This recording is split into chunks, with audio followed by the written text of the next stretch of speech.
Lo que les voy a contar me ocurrió allá por el año 2008 en la ciudad de Bogotá. Yo era un funcionario público. Recuerdo que estaba supervisando unos trabajos que se estaban llevando a cabo, excavaciones, para ser preciso.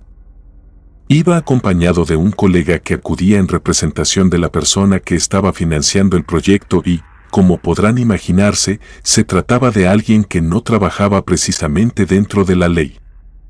Nos recibió el arquitecto del lugar. Llevaba un folder que contenía un informe detallado sobre el avance, incluyendo una hoja que solicitaba un incremento del 10% en el presupuesto. El motivo del incremento era que, debido a las excavaciones, se había encontrado una fosa común que contenía más de 100 cadáveres, y el dinero adicional solicitado iba a ser utilizado para la extracción y destrucción de todos los cuerpos. Para que entendiéramos exactamente de qué nos estaba hablando, nos llevó hasta la fosa. Era una vista espantosa, pues a muchos de los cuerpos les faltaba una o más extremidades.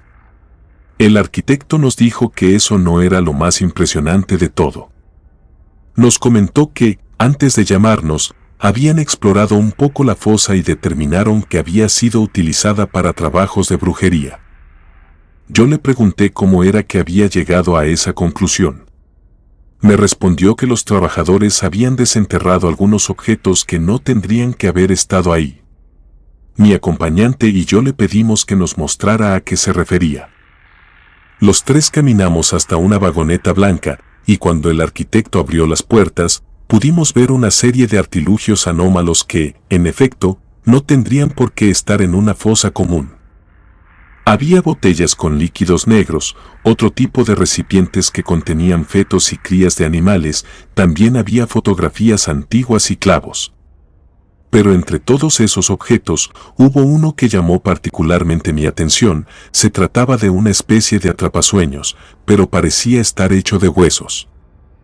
Lo tomé con mis manos para verlo con detenimiento. Mi acompañante le preguntó al ingeniero cuánto tiempo se retrasarían las excavaciones debido a la fosa común. El ingeniero le respondió que, si autorizaban el incremento, podrían continuar en 3 días, de lo contrario, hacer la extracción y destrucción de los cuerpos sin la maquinaria necesaria retrasaría la obra por lo menos 1 mes. Mi acompañante volteó a verme. Yo seguía inspeccionando el extraño objeto. Él me preguntó qué le sugería. Solté el objeto y le aconsejé que autorizara el incremento. Me respondió que a su jefe no le iba a gustar la idea. Entonces le sugerí que lo pusiera de su propio dinero, a menos que quisiera ir con su jefe y decirle que la obra se retrasaría 1 mes. Le firmó la hoja al arquitecto y nos fuimos de ahí. Después de dejar a mi acompañante en un bar, llegué a mi casa. Mi esposa y mi hija ya me estaban esperando para comer y ver una película. Era una costumbre nuestra, todos los días me esperaban. El trato era que, si mi hija decidía la comida, yo elegía la película, y viceversa. A mi mujer no le importaba decidir ni una cosa ni la otra, lo único que a ella le interesaba era que pasáramos tiempo juntos como familia, porque ella tenía cáncer y el doctor le había dicho que, como mucho, le quedaban 5 meses antes de necesitar quimioterapia. Habíamos decidido que, mientras pasaban esos 5 meses, no le diríamos nada a nuestra hija. Esa noche sucedió algo raro en mi casa. Se escuchó un ruido, sonaba como si fueran campanillas de esas que se les ponen a los perros en sus collares. Nosotros no teníamos mascotas, y yo estaba completamente seguro de que en toda la casa no había ni una sola campanilla que pudiera estar haciendo ese ruido. Ese sonido me estuvo despertando durante 5 madrugadas. En la 6ª ocasión, justo después de que se escuchara el sonido, la radio se encendió sola. Yo salí del cuarto y fui hasta el comedor. Me quedé parado observando la radio, tratando de descifrar cómo había sido posible que se encendiera sola. Pensé que tal vez lo que había ocurrido era que se había ido la luz por un segundo y que, al momento en que la corriente se restableció, la radio encendió. Decidí que eso era lo que había pasado. Apagué el aparato y volví a dormir. La noche siguiente ocurrió lo mismo, sonaron las campanillas y luego la radio se encendió. Eso ya no era ningún problema eléctrico, algo andaba mal con el aparato. Fui hasta el comedor y lo desconecté. De hecho, le dije a mi esposa y a mi hija que no lo conectaran en todo el día porque tenía una falla y no fuera a hacer que se electrocutaran. Cuando volví del trabajo, la radio seguía desconectada. Y antes de irnos a acostar, volví a revisar que el aparato no estuviera enchufado. Pero, de todos modos, esa madrugada también se encendió. Me levanté confundido y un poco asustado. Fui al comedor y me llevé una sorpresa, la radio estaba conectada. Pero eso no era posible, pues personalmente me había asegurado de que el aparato no estuviera enchufado. Aún así, lo estaba. La desenchufé, apenas me di media vuelta y volvió a encenderse. Me giré rápido y la radio estaba conectada a la luz. Volví a desconectarla, fui por unas tijeras y corté el cable de la radio. De esa forma, ya no debería pasar nada. Pero, en contra de toda lógica, la radio, sin estar conectada a la luz, porque ya había cortado el cable, de todos modos se encendió. Agarré la radio, salí de la casa y la tiré a la basura. Después, me fui a dormir. En la mañana, la radio estaba de nuevo en su lugar y con el cable en buen estado. Algo muy malo estaba pasando en mi casa, y no iba a dejar que las cosas continuaran así. Subí la radio a mi auto, fui al trabajo y, en un espacio de tiempo que tuve, fui a visitar a una persona que se dedicaba a prácticas esotéricas. Le conté de las campanillas y de la radio, de hecho, le puse la radio sobre su mesa. Esa persona me dijo que el problema no era el objeto, ya que los objetos son inanimados. Era algo más lo que estaba causando todo. Dijo que lo primero que había que hacer era realizar un barrido en la casa. Le comenté que me diera un día o dos para comentarlo con mi mujer y que yo volvería. Esa noche, le pedí a mi mujer que se quedara despierta hasta tarde. Me preguntó cuál era el motivo y simplemente le dije que tenía que mostrarle algo. A la misma hora de siempre, sonaron las campanillas. Mi mujer me preguntó qué era lo que sonaba. Le respondí que no tenía idea, pero que ya eran más de 10 días en que se escuchaba ese ruido a la misma hora. Le comenté que eso no era lo único que pasaba. Salimos de la casa, se podía escuchar la radio encendida. Le dije a mi esposa que yo tenía el aparato dentro de mi auto, que ahí no era posible enchufar la radio y, por lo tanto, no debería encenderse. Pero aún así estaba encendida. Le dije a mi esposa que me había puesto en contacto con un curandero, aunque yo no tenía claro exactamente qué era esa persona, pero que debía ir a hacer un barrido en la casa antes de que otra cosa pasara. Mi mujer estuvo de acuerdo. Al día siguiente, volví con el curandero y lo llevé a mi casa. Hizo lo suyo y, cuando terminó, me dijo que preferiría hablar conmigo a solas porque lo que tenía que decirme era muy delicado. Salimos de la casa y subimos a mi auto.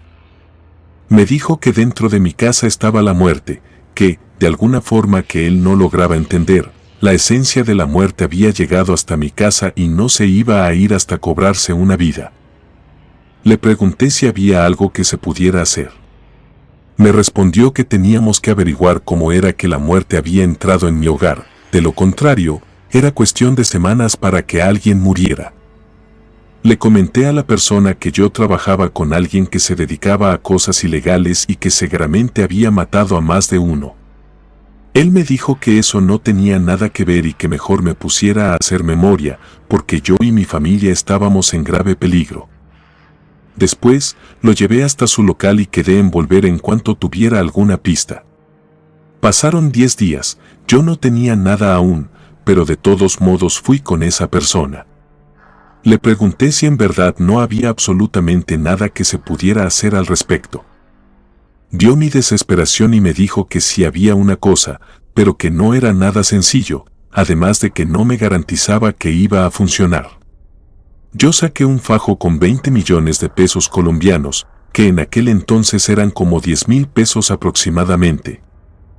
El santero me dijo que no se trataba de dinero y que de ninguna forma iba a aceptar tanta plata por algo que ni siquiera sabía si en realidad me iba a servir. Aceptó intentarlo, pero bajo la condición de que, independientemente de si funcionaba o no, yo debía donar esos 10,000 pesos a la caridad. Y acepté el trato. Agarró todo lo que necesitaba, llevaba mechones de cabello, un muñeco de tela, 2 figuras que parecían demonios, huesos, velas, una cruz y un libro de tapa color arena con un pentagrama invertido en color negro. Llegamos a mi casa. Le di dinero a mi esposa para que llevara a la niña a comer algo en lo que esa persona hacía lo suyo. Acomodó todo, pero antes de que iniciara el ritual, el ventilador de techo se desprendió y le cayó encima.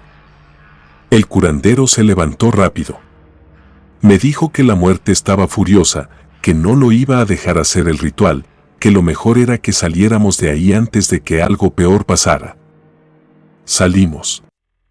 Llamé a mi esposa y le dije que mejor tomara un taxi y se fuera a pasar la noche en casa de su madre.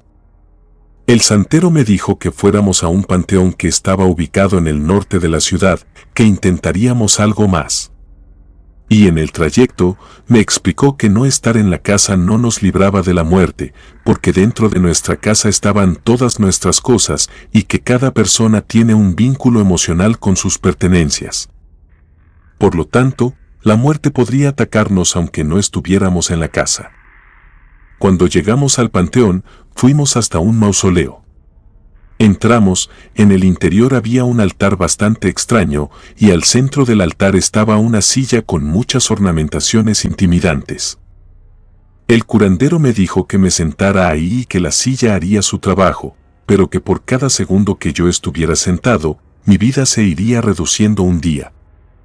Le pregunté para qué debía sentarme en la silla. Yo necesitaba saber cuál era la finalidad, ya que sería mi vida la que se estaría recortando. Me explicó que esa silla le había pertenecido a María Concepción Ladino. En aquel entonces, ella estaba cumpliendo una condena de 40 años por el asesinato de 6 personas. A sus víctimas las había matado mientras realizaba rituales en los que invocaba a diferentes espíritus del bajo astral, y esa mujer había sido una bruja. Por lo tanto, la silla tenía una fuerte conexión con la muerte y me ayudaría a ver cuál había sido la causa de que la muerte se enraizara en mi casa. Me senté. No tengo palabras para explicar lo que experimenté estando en esa silla. Fue como si un portal a otra dimensión me absorbiera y me llevara de paseo. Afortunadamente, logré ver qué era lo que había pasado. Se trataba de aquel misterioso objeto hecho de huesos que parecía ser un atrapasueños, el que había agarrado cuando visité el progreso de las excavaciones. Me levanté de la silla. Estaba aturdido y mareado, sentía mucho asco y tenía ganas de vomitar. Traté de evitarlo, pero no pude. Cuando me recompuse, le dije a la persona de qué se trataba. Él me sugirió que encontrara ese objeto y se lo llevara lo más pronto posible. Me ofrecía llevarlo de vuelta a su local, pero me dijo que no, que ahí podía dejarlo, que de todas formas tenía algunas cosas que hacer. Subí a mi auto y me fui a toda velocidad hacia la obra. Cuando llegué, ya no había nadie, la jornada laboral había terminado. Me puse en contacto con el representante del financiador de la obra y le dije que necesitaba ver al arquitecto y que era urgente. Me dio su dirección y yo fui hasta su casa. Ahí estaba. Le pregunté por los objetos que habían desenterrado de la fosa común. Me respondió que ya no los tenía, que habían destruido todo junto con los cadáveres. La presión se me bajó en ese momento. Había perdido la única oportunidad que tenía para salvar a mi familia. El arquitecto le preguntó qué estaba pasando. No le dije nada, solo subí a mi auto y arranqué sin tener ni la más mínima idea de qué iba a hacer. Conduje hasta un lugar que siempre frecuentaba el alcalde. Él me debía un gran favor y le dije que estaba ahí para cobrarlo. Me preguntó qué necesitaba. Yo le respondí que necesitaba acceso a la cárcel El Buen Pastor, que es el reclusorio de mujeres que está en Bogotá. El alcalde quería saber para qué quería acceso al centro penitenciario. Le dije que necesitaba reunirme con María Concepción Ladino y que él iba a tener que hacer algo por la presa si la información que me daba resultaba útil. El alcalde se quedó pensativo y me dijo que haría algunas llamadas, cobraría un favor y me daría acceso la siguiente semana. Todos esos días nos quedamos en casa de la madre de mi esposa. Yo sabía que no estábamos a salvo aunque estuviéramos lejos de nuestra casa, ya me lo habían dejado claro, pero así al menos podríamos dormir tranquilos. Pasó la semana que me dijo el alcalde y pude ir con la bruja que estaba presa. Para ese punto, yo ya la había investigado. Ella me preguntó quién era yo y qué quería.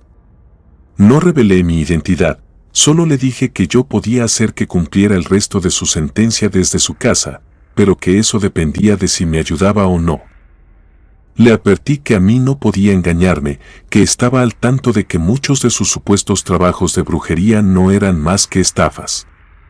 Pero también le dije que estaba al tanto de que, hace muchos años, ella maldijo a una señora delante de decenas de testigos, y la señora terminó muriendo. Le aclaré que tenía una sola oportunidad para ser honesta conmigo. La señora me miró fijamente, respiró profundo y me dijo que no era bruja, sino que ella había hecho un pacto con él cuando era muy joven. Él le pondría en su camino a personas a las que les pudiera sacar mucho dinero y, a cambio, ella debía matar a esas personas. Le pregunté por la silla. Me respondió que él le había regalado esa silla, ella la tenía guardada en un lugar. Cada que mataba a una persona, debía ir a sentarse en esa silla para transmitir todo el dolor que las víctimas habían sentido. Eso era lo que quería él. Sabía que me estaba diciendo la verdad, porque eso explicaba el lazo que esa silla tenía con la muerte. Le pregunté si había algo que aún no me estuviera diciendo, y me dijo que no, que esa era toda la verdad. Entonces le conté mi caso. Le dije que si me decía cómo salir de ese problema, yo la ayudaría a ella. La señora me preguntó si yo tenía acceso a la silla. Le respondí que sí. Ella me dijo que la silla era la clave, que se podían hacer negocios con la muerte a través de la silla. La única solución era que yo o mi esposa nos sentáramos en esa silla hasta morir, que sólo así nosotros podríamos asegurarnos de que nuestra hija no fuera la que perdiera la vida. Le grité que lo que me estaba diciendo eran patrañas.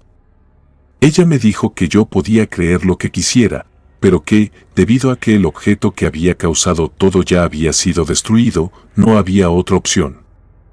Me levanté furioso y me di media vuelta para largarme de ahí. Cuando ya había dado varios pasos, la señora me gritó que estaría esperando a que yo cumpliera con la parte del trato, que no era buena idea engañar a alguien que tenía un pacto con él. En cuanto salí de la prisión, llamé al alcalde y le dije que la mujer había cumplido, que había que hacer que cumpliera el resto de su condena desde afuera. El alcalde dijo que eso no sería tan sencillo. Entonces le recordé lo que yo había hecho por él y que eso casi me costaba la vida. Volví con mi esposa. Le expliqué exactamente lo que estaba pasando y después la llevé con la persona que nos podía llevar a la misteriosa silla. Ya reunidos los tres, les conté lo que la presa me había dicho, eso de que mi mujer o yo debíamos sacrificarnos para no correr el riesgo de que nuestra hija muriera. Mi mujer le preguntó al santero qué era lo que él pensaba. Respondió que la presa era la persona que más sabía sobre esa silla. Mi esposa dijo que ella se sentaría. Yo no estuve de acuerdo, pero ella me alegó que tenía cáncer y que, de todos modos, se iba a morir. Dijo que, si yo me ponía en la silla, ella se quedaría sola con nuestra hija, y cuando el cáncer la matara, nuestra hija se iba a quedar sola. Estábamos discutiendo cuando mi mujer recibió una llamada de su madre, habían tenido que llevar a nuestra hija al hospital de emergencia. El tiempo se nos estaba terminando.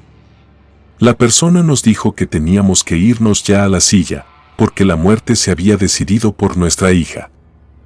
Subimos al auto. Conduje hasta ese panteón. Caminamos hasta el mausoleo. Me despedí de mi esposa, ella entró para sentarse en la silla, y yo me fui rápido para el hospital donde estaba nuestra hija.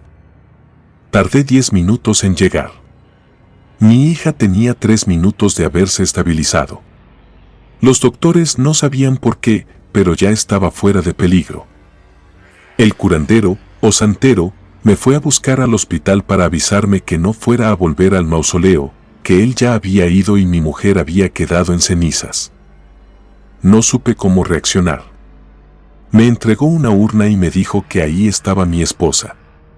También me dijo que no me sintiera culpable, después de todo, mi mujer había muerto sabiendo que había salvado la vida de nuestra hija. Comunidad de Relatos de Terror, quiero enviarles un gran saludo y agradecerles por todo el apoyo que le han brindado a este proyecto. Ya somos más de 20,000 suscriptores y nuestra próxima meta es llegar a los 21,000. Gracias por todo su apoyo. Si te gustó este relato, suscríbete activando la campanita de notificaciones, de esta manera estarías apoyando nuestro proyecto. Gracias por escucharnos.